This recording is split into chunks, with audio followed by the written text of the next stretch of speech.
Hi, I'm Earl Taylor, Chief Knowledge Officer at the Marketing Science Institute. As many of you know, MSI helps marketers become better marketers. Our business and academic thought leaders collaborate to create new marketing knowledge, which we share in a variety of ways. And one of the most popular is our online lunch lecture series. Those of you attending today represent many business sectors such as healthcare, manufacturing, travel, and CPG, as well as MSI members such as Dow DuPont, Ipsos, Capital One, Kantar, and more. And we're delighted to welcome you to learn more about harnessing organic growth. Before we begin, I'd like to point out the Chat with Presenter function in the left-hand corner of your screen. Please use this feature to send through any questions you have during the presentation. We'll gather these questions and have a brief Q&A session following the presentation. Now, I'd like to introduce you to today's featured speaker. Bernie Jaworski is Peter F. Drucker Chair of Management and Liberal Arts at the Peter F. Drucker and Masatoshi Ito School of Management at Claremont Graduate University. He's the recipient of 3 major Journal of Marketing awards: the Alpha Kappa Psi Award for the Best Managerial Article, received twice, and the Harold Maynard Award for the Best Theoretical Contribution, and the Jagdish Sheth Award for long-term contributions to the discipline. He's listed as one of the 100 most cited scholars in business and economics by ISIHighlyCited.com. His research is largely centered on how to build market-driven companies. For 10 years, Bernie was senior partner at Monitor Group, advising clients on their human resource development, leadership approaches, and go-to-market strategies. In this capacity, he played a senior partner role in guiding several organization-wide marketing transformations of several Fortune 500 firms. And I will add that he was also involved in MSI in those years, and happy to have him back as a speaker. So with that, I'll turn things over to Bernie to tell us about the Organic Growth Playbook. Bernie? Thanks, Earl. And thank you very much, actually, for funding a lot of my research along the way as MSI, as a participant in the MSI program. So from an agenda perspective, I'd like to talk about a B2C client story of girls' cosmetics. I then would like to move into the 5 principles of the Organic Growth Playbook. I want to compare and contrast the playbook approach to what we typically learn in our MBA programs around how to do marketing strategy. And then I know we have Dow Chemical and several other B2B players, and I want to kind of get into a B2B client story. Now, very, very importantly, this is going to vary a little bit from most MSI presentations in that I only have about 12 or 13 substantive slides here. And after each slide, I'm going to do a little Q&A, because what I want to do is I want to tease out the logic of how we actually came up with the ideas in the book, in addition to kind of talking about them. So I'm going to immerse you into cosmetics and immerse you into Synergy Services, and I'm going to allow you to think about what the challenge was for the client, and then I'm going to reveal what the answer was using some of the Organic Growth Playbook principles. So the intent here is to have a little bit of fun, and as I mentioned, it's only 10 to 12 slides altogether, 2 or 3 slides on girls' cosmetics, 2 or 3 slides on the playbook, 5 or 6 slides on energy services. So it's a very tight kind of presentation. So with that, this is the first kind of Q&A portion of our program here, where you're in charge of marketing cosmetics to teenage girls in North America. These teenage girls are younger, ages 12, 13, or 14. And what's happened is that the brand Organic Growth has stalled. Moreover, the brand has lost some of its relevance to teenage girls, which is a huge problem if you're marketing to this particular population. So what we had is a conference room full of a bunch of executives, probably about 20 people with 20 years of experience, and they had the opportunity to kind of begin to brainstorm about how to think about organic growth to drive organic growth for this particular brand targeted to young teenage girls in North America. By the way, these teenage girls typically would spend on average about $11 for purchase, and they would typically shop at a CVS or Rite Aid type of location. So picture yourself in this conference room, and my question to you, quite simply, is what would you do if you're marketing to teenage girls? What would be the thrust of your campaign? Not all at once at this point, but I'd love to kind of hear, if you could type in and just hit submit, I'm curious what you would think about as the thrust of your campaign.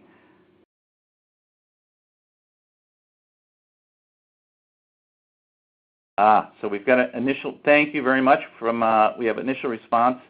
Preteens, they have slumber parties. One says social media. That's what teenage girls do. We want to kind of get in front of them and do that. A second is, no more social media. Another on celebrity. Maybe we focus on a celebrity and age-appropriate Snapchat ads and kind of play that game out. So, by the way, so the two dominant themes that emerged in the conference room were social media and celebrity advertising as the focal point. So now there's some more data here around making people think about how they feel, kind of attract to the emotion of the girl and so forth. Okay, all right, great. So let me go ahead and reveal what the answer was. The key phrase here on this slide is, if you go to the bottom of the slide, 76% of teens who tried company X's brand, we're going to call it Sparkle, at the point of purchase display, so at the shelf, decided to buy the brand, versus 12% who did not try our brand. So pause for a moment. This is a really important data point. If the teenage girls go into the CVS and they actually do not sample our brand, they buy it 12% of the time. But if the teenage girls actually sample our brand, they actually try it, they look in the mirror, they put it on, they look at each other if they're shopping with other friends, and they actually try the brand, they buy it 76% of the time. So hold this thought: 76% of the time if they sample our brand, 12% of the time if they do not sample our brand. So given this 76% versus 12% data, how would you revise the marketing campaign?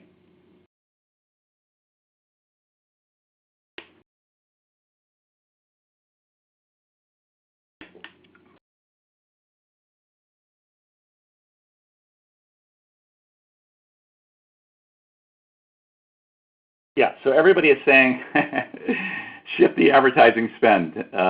Yeah, okay, so you guys are in great shape here in terms of thinking about the problem. So, so basically what happened is, here's what happened. Get girls to try our brand at the point of purchase display. Find teenage girls who are likely or have a propensity to try our brand. Begin to design point of purchase displays that have better displays, better trial assortment, more mirrors. Design a behavioral change value proposition to drive the trial of the point of purchase display. And really, fundamentally here, guys, take money away from social money. Take money away from celebrity advertising. Let everybody else drive traffic to the store, but reallocate our spend to the actual building of the best displays. And that's kind of what we did. What we ended up doing is building large displays, lots of mirrors, lots of different sampling of small products that they could actually try quickly, very colorful flavors and colorful looks and feels that fit the teen girl market. So the 5 principles, so that's what Sparkle did. The 5 principles are, number 1 is you got to map the end-to-end buying process waterfall. You got to map it in excruciating detail, and you got to quantitatively figure out where people are falling out, and then you need to allocate your marketing spend against that particular behavioral objective, which is trial. In contrast to a conventional wisdom approach, which is to spread your marketing investment across all phases of the marketing program, all phases of the buying process, what we're saying is don't do that. Allocate your marketing spend against one particular behavior that disproportionately favors you in terms of purchase downstream. Second is you want to look for, in this case, teen girls who are likely to have propensity, so select attractive segments where people have a propensity to engage in that particular behavior change. You then want to unearth the drivers and barriers of that target behavior, and you want to develop value propositions not based upon the product value proposition, but based upon the behavioral change that you're trying to initiate. And then finally, you have to have the guts to kind of disproportionately invest in actually doing the campaign. So that big part of this is making sure that you have kind of the wherewithal to be able to kind of allocate and to have the courage, in a sense, to allocate the funds against a particular point in that process that advantages you. In the interest of time, I'm going to jump over to the next slide. The key message here is that obviously this worked, otherwise I wouldn't be showing the story. Became one of the, actually in addition to the revenue growth, it became one of the top 5 cool teenage brands in the marketplace. So the question really is, how is this similar or different than the conventional approach? And on the left side, you see the playbook. Focus on changing a customer behavior that provides the most leverage in the buying process. Segment based upon the likelihood of engaging in that particular behavior. We call that propensity-based segmentation. Develop customer profiles of critical drivers of the key behavior, so not focused on customer profiles around product use, but around the trial, the key behavior we're trying to change. Develop value propositions to focus on behavior change. And then finally, invest disproportionately. Don't spread the investment in peanut butter marketing across all aspects of the buyer behavior. Just focus in one area that disproportionately has impact. So how is this contrasted to the conventional wisdom approach? Well, the conventional wisdom approach really says focus on differentiating products in the minds of target customers, segment based upon behavior or benefits, develop customer profiles based on product use, and finally develop propositions that actually focus on customer value and the benefits of that particular offering. And then finally, the conventional wisdom is spread marketing investments broadly across all phases of the marketing activity. Now, the question here, I suppose, would be, are we throwing the baby out with the bathwater? And the answer is no. I think what we're trying to do here is to begin to think about how it is that you'd actually complement. So we think product value propositions are actually necessary, but not sufficient to drive growth. But that's an open-ended question, quite frankly, because in our experience, in a lot of cases, we had very differentiated products with really good teams that were not driving growth. So it's an open question as to whether, in fact, we need that or don't need that. And we can have that conversation towards the back end of our conversation. So in the interest of time, I'm going to move to a second example, which is energy services. Let's take a look at this particular example here, where we have an energy services client. And I'm going to let you read this. This is for my B2B audience folks. I'm moving away from consumer packaged goods or girls' cosmetics. And I'm going to let you read this particular description. And then I'm going to ask you a question. So you can see here, for those reading it, this is a very conventional B2B player that sells HVAC systems, very, very large HVAC systems into large buildings, a university, a building, a commercial building, and so forth. But I'm going to let you read this, because the basic story is they've gone into particular verticals over time. They've developed particular solutions within those verticals. They have a very high-powered sales force that is actually quite good at selling these. Their products are sort of differentiated in the marketplace. And the sales force also are largely RFP-driven. They're sitting in their office receiving RFPs and then kind of responding to RFPs that come in. But they've not really driven sales. And so the issue becomes, what do you do? And the predecessor GM largely doubled down on the historical approach of focusing on select industry verticals using the conventional approach that we just discussed. So my question to you would be, what would your thrust of your marketing campaign be, given what we just discussed in terms of a different playbook approach?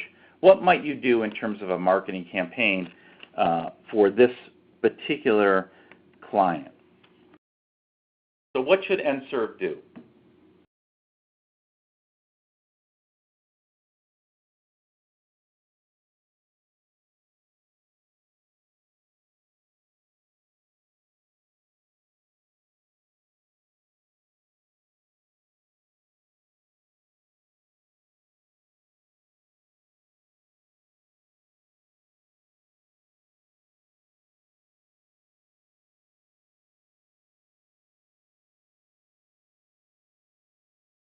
Yeah. We have here kind of look at clients in the pre-buy mode, and that's you're sort of looking across verticals, you're looking across new segments and so forth. It's exactly the right way to think about it.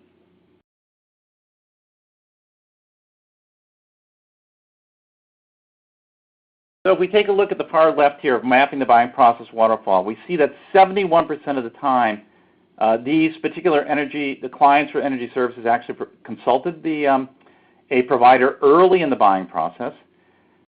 We see that out of those 71%, 68% ultimately selected any provider. And then from those ultimately selected a provider, any provider at all, was 58%. And then finally, those that selected those that was consulted early in the process, we see it's 44%, versus those that actually selected a different provider that was not consulted early in the process. So what we see here on the left side is that 44% of those individuals actually selected the provider that was consulted very early in the buying process. So it's a 3x level at which customers tend to select the vendor they initially consulted. Now, if you go way over to the far right, you start to see a situation that's very, very different. 29% of those did not consult the actual provider, and if you flow through the bottom, 14% of those ultimately selected any provider, and 4% actually did not ultimately select any providers. So the key message here, guys, is customers who don't consult tend to self-terminate more often than those that don't. So not only are you getting a bump up of being the first provider in to actually consult, so select the provider that was consulted with, not only are you getting the bump up, but you're also seeing that there's just an enormous amount of self-termination that are unfolding if someone does not consult early in the buying process. Okay? So the message here is you're looking at this waterfall, and it's very, very clear that one needs to focus on trying to get in front of clients early in the buying process. In some sense, kind of the off-season of buying is the ideal kind of situation. But here's the catch. It doesn't make much sense for this particular energy services company to go out and meet with every single customer. So we need to segment the customers based upon their likelihood of consulting early in the buying process. So my question to you would be, this is now a segmentation question, who's actually likely to consult early in the buying process? Which target customers out there? Think of these very large building potential people that are managing HVAC services for their overall, maybe a constellation of buildings, maybe a single building. But who are those potential clients that are likely to want to consult early in the buying process?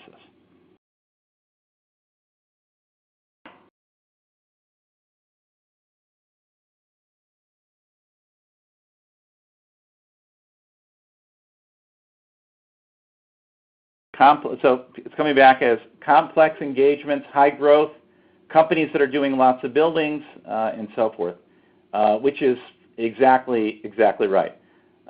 Those who already have a tendency to search and look around, those that are renovating and have large energy projects and so forth. So it's exactly, you guys are spot on. So who's likely to consult early in the process? Well, those that manage many large buildings versus one. Many buildings.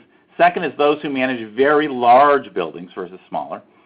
Third is those that actually need to track energy usage, and that's very, very important for their buildings. And finally, those that may have strict energy codes. So the segmentation scheme that we ultimately worked out for this particular client, and I don't want to go through the details here, but if you think about it, it's cross-tabbing those that have large portfolios, those with medium building sizes, those that actually track energy usage on a daily basis, and there's where there's strict energy codes. So in the middle of this particular diagram, you see this green box that says consults 91% of the time, the segment size is 2.5 billion, client share is 9%. That was the target focus initially for this particular campaign.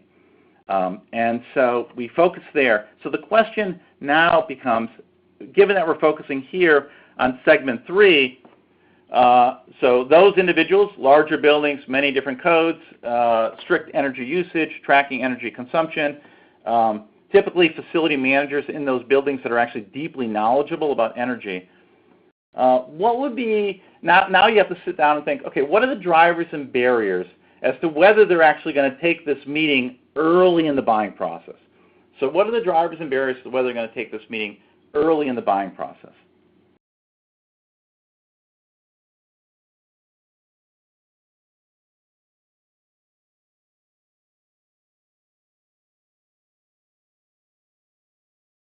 Yeah, so you guys are spot on. We have new regulations that are unfolding, the ability to kind of get clean information, some good thought leaders that are not in selling mode, whether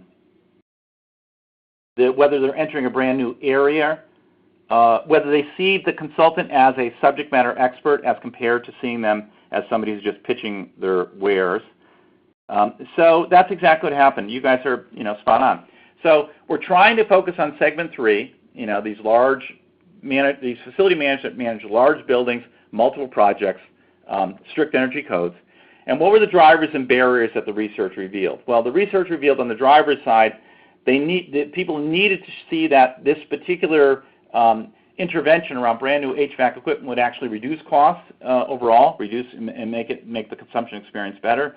Confidence the project can be run fairly quickly and fairly smoothly. The ability to break up projects into manageable pieces. The client thought they were going to be selling and bundling larger solutions, but the people buying the services wanted to run trials that stayed under their particular CapEx expense. What are the barriers? Well, if it's large amounts of money being spent, rather than the ability to kind of run a trial, if you're not on their preferred list of vendors, turns out to be an important issue. You need to find room in the capital budget to actually play out the project so that you could actually allocate funds to run the trial experiment. So in this world, then, what we see is those are the issues. So what's the issue here? The issue is we want people to actually consult with the vendor early on in the buying process, to do the desired behavior in contrast to the existing behavior, which is to rely heavily on conversations internally or based on web research. And so the value proposition is not about the product. The value proposition is trying to influence why that particular vendor would want to consult early in the buying process. So we've got to think about drivers and barriers of that particular behavior, right? So that's the idea of the behavioral change value proposition. The fundamental issue here is that you're not going to get revenue growth by just focusing on differentiation. Differentiation is in the minds of the target customer, but it's something supposed to ultimately happen in some black box where they take some action and ultimately purchase the product. So here the behavioral change proposition we know is that if we change that behavior upstream in the buying process, that is consulting early on, we know with certainty we're going to win our fair share of the business as the buyer works through the buying process. So that's the key kind of message there. Let me kind of go to one last point, and then we'll open the floor for sort of a general conversation. So the question then becomes, well, where do you actually do the marketing spend, right? Where do you actually spend the dollar allocation now? And the answer is, for segment 3, is ultimately what these guys had to do was to figure out smaller, less disruptive energy projects that were focused on things that they could actually try. So they're modularizing their bigger products. The sales folks needed to be seen as thought leaders per our conversation. So we need to invest in training so that when they consulted early in the process, they could consult around energy services in general, not just selling their products in the marketplace. We developed an energy management roadmap tool that allowed them to do assessments of their buildings. And finally, on the marketing side, we needed to support the facility managers who wanted to present projects on their industry and in the industry association. So we helped them become thought leaders in their particular sectors. And so you can see kind of what happened here is the reallocation of the spend shifted from trying to focus broadly on these various verticals in the market to really focusing disproportionately on one segment, segment 3 in the process, and then ultimately then moving on to the other segments. What we found is that, generally speaking, lots of times there's a risk aversion. There's a focus on spending allocation across many segments as opposed to betting just very aggressively on this one segment, where it turns out segment 3 also had a bunch of thought leaders inside of it. So if we can get momentum around those key opinion leaders, then we get momentum to reach other segments in the marketplace. So that represents kind of a very quick overview of kind of what the process was that we followed. The idea here is 5 basic principles. Begins with mapping in excruciating detail the end-to-end buying process. Normally, processes that look at the buying process map it in a very small number of steps, 5 or 6 steps.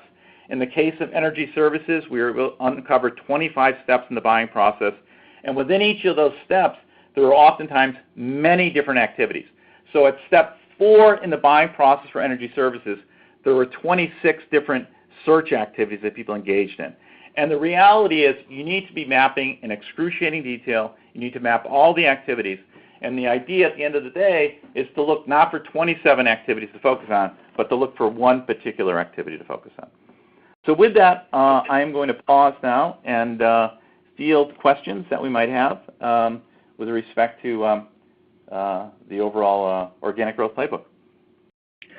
Thanks a lot, Bernie. That's great, and I really like the way you work from very specific examples and the audience engagement, get us thinking a little bit. to the broader principles, and I'm sure that's something that's laid out well in the book, and we'll give more information about that at the end. I did want to focus in on a couple of issues you raised while others are posting some questions to the chat function. So again, I urge those of you who want to put a general question to Bernie or clarification about something he may have shared to do so in that chat function, and we'll come back to those in a moment. I was really struck by your comment on the first example, the teenage girls' cosmetics, about targeting the behavioral change. And, you know, it's interesting. We hear a lot, certainly here at MSI, about the interest in behavioral science, behavioral economics, and understanding how this influences consumer decision-making. And as you illustrated, it applies equally well in B2B decision-making. Come back to that maybe in a moment. But a little bit more about that, because I think that's something that gets talked about a lot, but maybe we lose it in some of the other discussions. And a case in point would be your example of reallocating funds away from social media. That was the obvious place we all went in that first question. And yet, as one of our presenters made the point recently at a conference, there's a big difference between having a big megaphone, a big follower on social media, and actually having influence to change people's behavior. So maybe a little bit more about the behavior change component of that example. Yeah, I mean, the key here, what we learned, which is so obvious probably, Earl, to anybody in the audience, is that product differentiation enables you to kind of focus on thinking about allowing your target customers to think differently, to interpret things differently. Really, differentiation is in the minds of the target customer.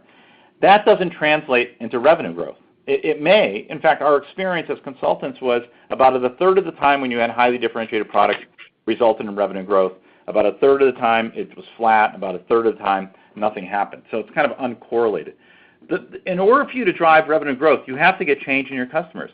They either have to switch from your competitive offerings, they have to buy more of your stuff, they have to bundle your stuff with other stuff, you have to charge higher prices and get them to buy a higher priced item. Every single marketing campaign that drives revenue growth has to focus on behavioral change. That's the essence of where it's all going. You know, and there's obviously a lot of literature here on sort of, you know, on behavioral change. I mean, my own point of view is that if you're going to focus on behavioral change, you got to kind of deal with three different classes of variables. One is their ability to actually focus and actually engage at some level, their ability to kind of engage in the behavioral change.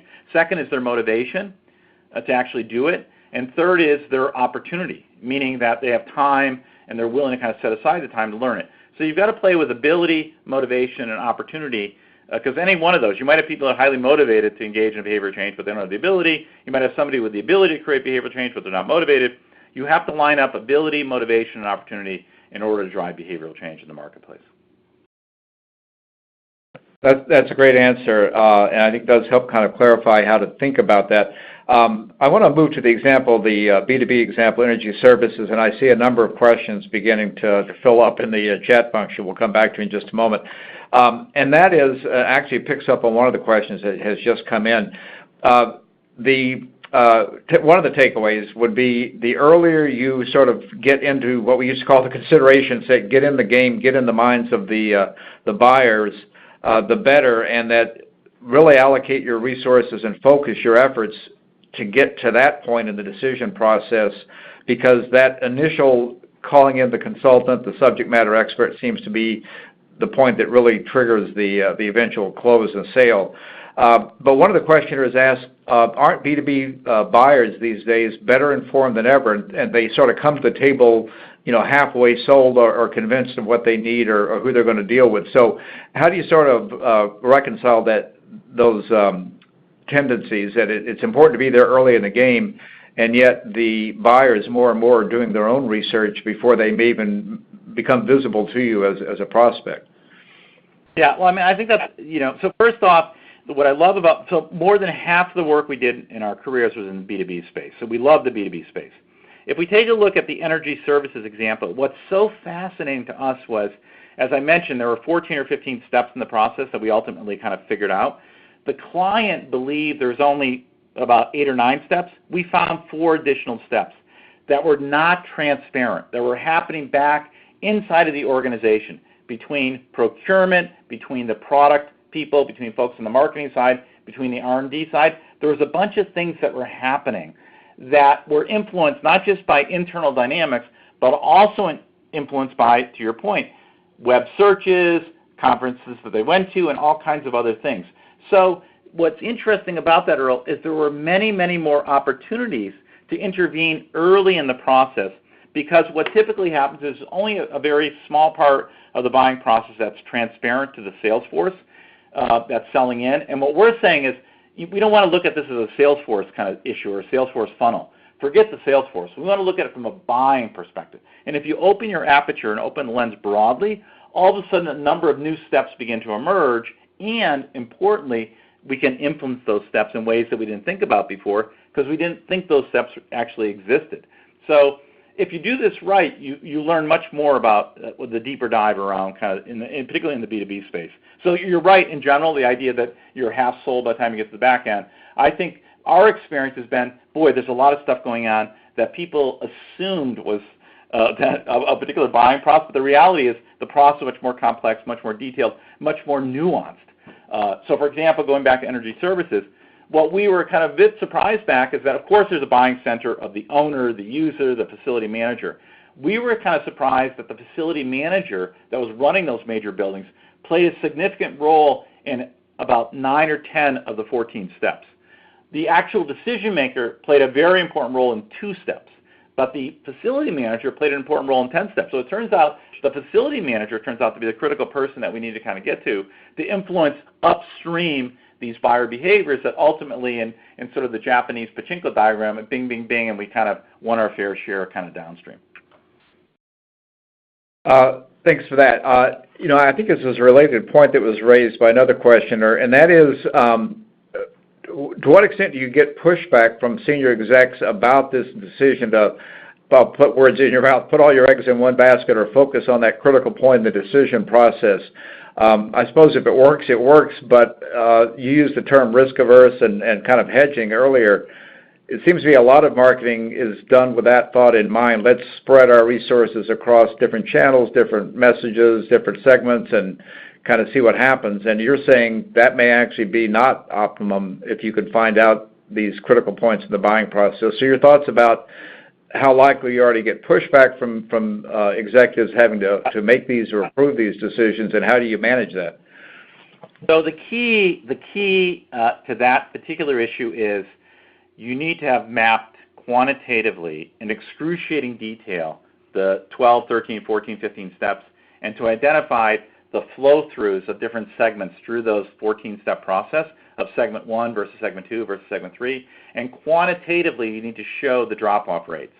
If you do that, and then you go back to senior management and say, here is exactly what's happening quantitatively in the buying process, then all else equal, it becomes a bit of easier decision for senior management. So for example, going back to the girls' cosmetics, once we came back and said 76%, 12%, forget your intuition about social media, forget your intuition about celebrity advertising, forget everything we know, here is data. And so it became fairly, it was still problematic because we had people in that conference room that were social media people. We had people in the conference room that were advertising people. So it was not an easy process to get everybody to agree that this we're going to and it wasn't 100% of the spend, but it was a big chunk of the spend. Even in the face of data, if my organizational position is social media, I'm probably all else equal not going to be in favor of this thing. So, but senior management, the general manager running it, if they see the data and you have this conversation around the data, then you can get movement. So the answer is there's no way you're going to get movement without quantitatively showing these drop-off rates and showing where you can intervene, and then showing the math around if, in fact, we get trial, if the trial goes up by X, we get revenue increase of Y, then it's a good conversation, and one where, all else equal, you're going to get a lot of credibility in that room. But without the quantitative data, it's almost impossible to kind of make that argument. Okay, a couple of questions I think are related on this topic as well, and one of them is a few years back, the corporate executive board or someone did a survey that said, something on the order of 60% of the buying decision or the information to be gathered is being gathered, before they even approach you. And another questioner raises the point that is there sort of a reverse causation or kind of a chicken and egg problem here where the people seeking out the subject matter expert, the consultation, are sort of predisposed to then accept that? I mean, I suppose that wouldn't necessarily be a problem, but in terms of kind of who's leading whom, is it the prospect kind of preparing themselves for the pitch, the analysis you talked about, or are there things you can do sort of more actively to create that? Because it does come back to, again, creating awareness and the desire to even engage with your subject matter expert in the first place. So your thoughts about how do you sort of lead that game, given the fact that that so much of the information gathering is happening before that, and there is people sort of predisposing themselves to be receptive to this type of an approach? Yeah. So the reason we termed this particular segmentation approach was propensity to engage in this particular behavior is we actually are perfectly fine with those individuals that are leaning towards the behavior change that we want. We're perfectly fine with that, as long as that segment's large enough and profitable and we get good margins around it.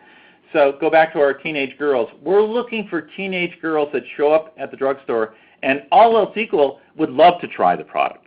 So in the teenage girls market, lots of times teenage girls shop in packs. If you've seen them around malls or Rite Aids, there'll be 2 or 3 of them. And those, it turns out, those teenage girls that shop in small groups tend to engage in trial a lot more. Okay, so and as long as that segment's large enough and big enough and ones that we could actually leverage and make money off, we're fine with that.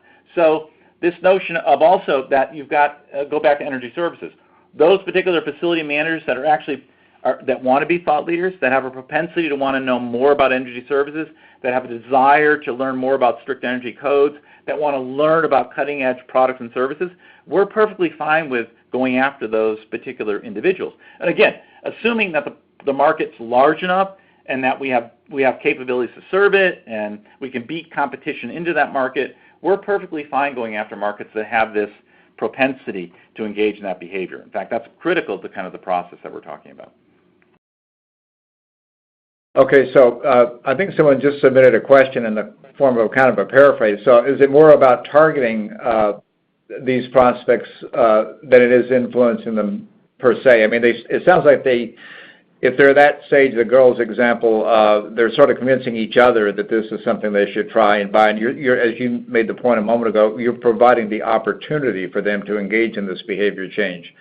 So is it mainly about targeting the right people that have this propensity as opposed to trying to induce that behavior change in someone that might not otherwise, have seen the need? So what has to come first is you have to suspend disbelief around how the market should be segmented. That's step number 1. So forget any segmentation. So with the teenage girls, we were trying to figure out, how were they impacted by social media? How were they impacted by advertising? How were they impacted by their friends? How did their mom influence their purchase decision? How did they get information? What did the interaction look like? And then ultimately, sort of downstream, we kind of got to this notion of trial at point of purchase display. So my key point, and we really drive this home in the book, is you've got to map the buying process first and suspend disbelief on any issue of how to segment the market. Just look at the end-to-end buying process for everybody and start to see where they begin to fall out of the process. Where they fall out of the process typically reveals a segmentation scheme. That was our other big insight. So it's not segmentation first, it's buying process first, and then segmentation second. But we've got to be open-minded as we map the end of buying process about where there may be people falling in or falling out of the process. And in fact, quite frankly, most of the time where we win with clients is when there was a strongly held conventional wisdom of what people thought the buying process was and what people thought the segmentation was. And our job was to get brand new market insights, new customer insights that looked at that process very differently and began to see where people were actually falling out as compared to what the prior management expectations were of where they thought they might be falling out. So a long-winded way of saying you've got to start with behaviors first and looking for these particular behaviors where people are falling out of the process as compared to segmentation first. Segmentation comes second every single situation.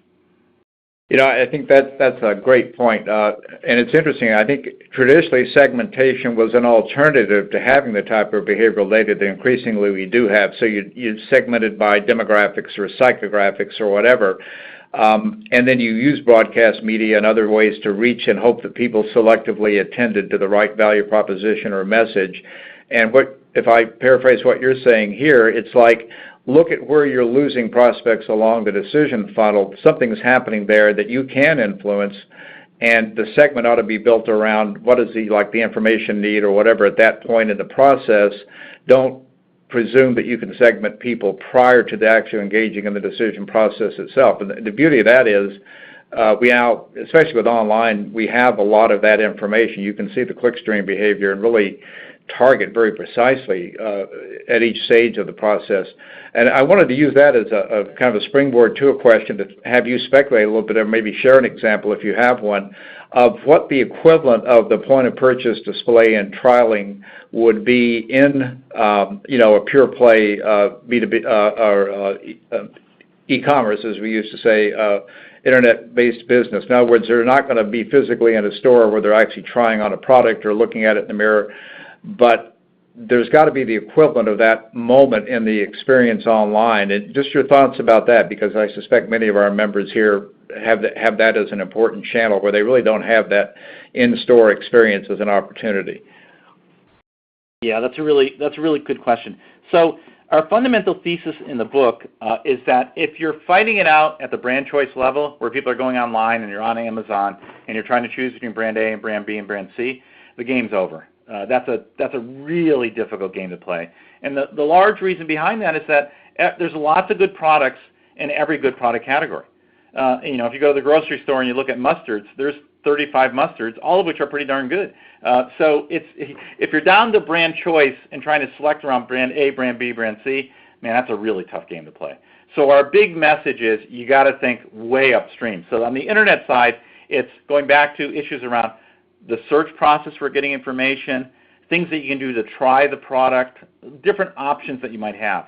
One of the examples that we talk about in the book related to this idea of that it's not about differentiation, differentiation, you got to be differentiated, is we use the example of Amazon. Because Amazon, if you know, for example, that Amazon Prime users buy 7x the amount of product that a non-Prime user buys, Amazon should not be in the business of differentiating Amazon.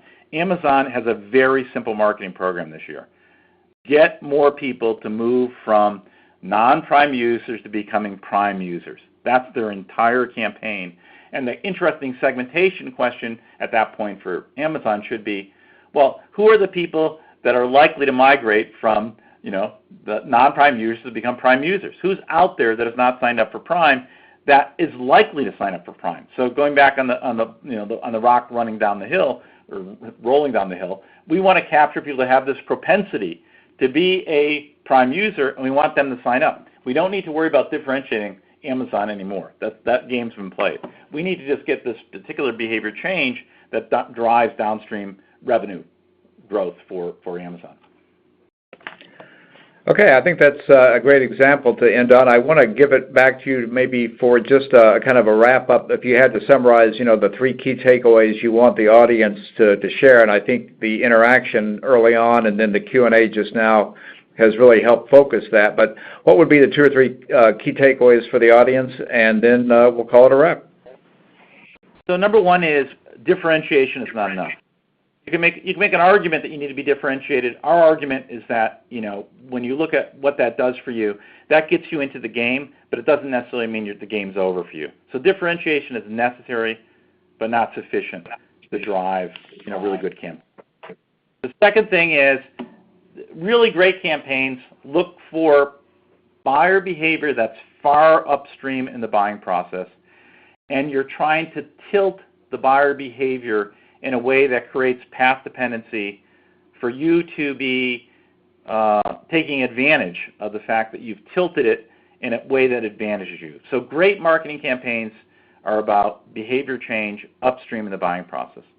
And the third thing I'd say would be you've got to quantitatively map the buying process in excruciating detail, not 5 or 6 steps, 20, 25, 30 steps, And you got to really carefully figure out where people fall out in that process, and then begin to allocate funds disproportionately against those particular points where they fall out in the buying process. Typically just 1 or 2 points, and move away from a peanut butter marketing approach. So I'd say those would be the 3 big takeaways. That's a great summary, Bernie. Thanks a lot. I think the audience can see why we were delighted to have Bernie agree to speak for us. He really embodies the best of MSI, bringing together academics and people that have practical, real-world experience. And the whole idea of organic growth is critical for all of our businesses today. It's probably the one thing that unites all MSI members in terms of their engagement with us. So it's been a great webinar. Good lessons learned. I want to thank you again for being with us, Bernie, and for the audience. We will be sending out a recording of this webinar soon. If you have additional questions, you can follow up with Bernie at bernard.jaworski@cgu.edu.